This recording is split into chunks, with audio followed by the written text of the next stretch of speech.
बिस्मिल्लाहिर्रहमानिर्रहीम अस्सलातु वस्सलामु अला रसूलिल करीम।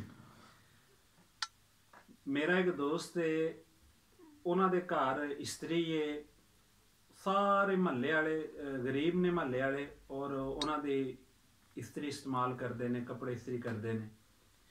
घर वाटर पंप लगे है, पानी वाला पंप लगे है, सारा महल्ला उत्थों पानी भरता है।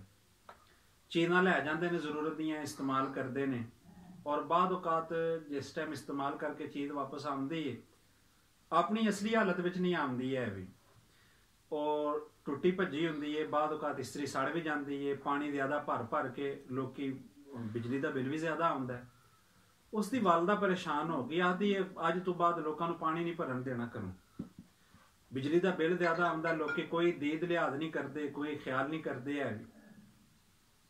वो अच्छी सोच का मालिक है, अच्छी सोच अल्लाह की बहुत वड्डी तौफीक होंदी, बहुत वड्डी अल्लाह की करम नवाजी और अता होंदी है।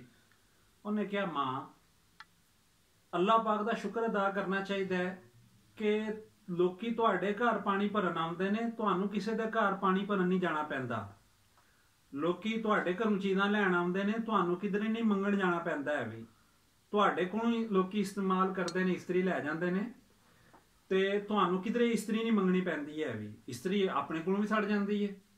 और पानी जिहड़ा है बाद औकात आपे भी बंदा इस्तेमाल करे तो बिजली का बिल ज़्यादा आ जाता है, अपने कोलों भी चीज़ां सड़ जांदियां ने। दिल तंग नहीं करना चाहिए, दिल छोटा नहीं करना चाहिए। यह उहदी सोच, यह उहदी गल बहुत ही अच्छी लगी मैनूं। मैं आख्या अपने दोस्तों नाल शेयर करदा। कोरोना वायरस तो मुतासरा लोग बहुत परेशान हाल ने। कुरान पाक के आखिरी सिपारे में एक सूरा है माऊन है। माऊन कहते हैं अरबी जबान में इस्तेमाल शुदा चीज़ां नूं।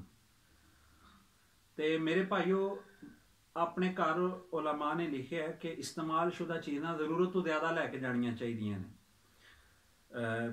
खाने पीने वाली चीज़ां ने, नमक है, हल्दी है, चीनी है, पत्ती है, इस तरह झाड़ू है, और कोई भी चीज़ है, वैपर है, जिहड़ियां चीज़ां आम घरां विच इस्तेमाल होंदियां ने, इस्तेमाल शुदा चीज़ां। अल्लज़ीना यमनऊन अल माऊन, कि वो माऊन जिहड़ियां इस्तेमाल शुदा चीज़ां ने वो लोगों को नहीं देंदे है भी, उन्हां दी मुज़म्मत बयान की है। तो मेरे भाईओ यह चीज़ां जरूरत तो ज़्यादा रखनियां चाहिए ने। एक आम बंदा जिहड़ा समझदा कि मैं एडा सरमायादार नहीं है भी, एडा साहिब सरबत नहीं है भी, वो लोग भी लोगों के काम आ सकता है, लोगों की खिदमत कर सकता है।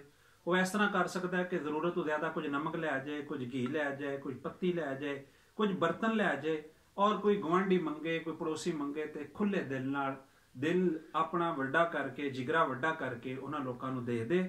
इस तरह भी लोगों की खिदमत हो सकती है, लोगों दी दुआवां लईयां जा सकदियां ने, और लोगों की जिंदगी में आसानियां पैदा की जा सकती है। अल्लाह पाक तुहाडा सब दा हामी और नासर होवे। ते ए मेरा यूट्यूब चैनल है, इनू लाइक कर दिओ, इनू सबसक्राइब कर दिओ, बैल आइकन नू दबा दिओ, घंटी नू दबा दिओ।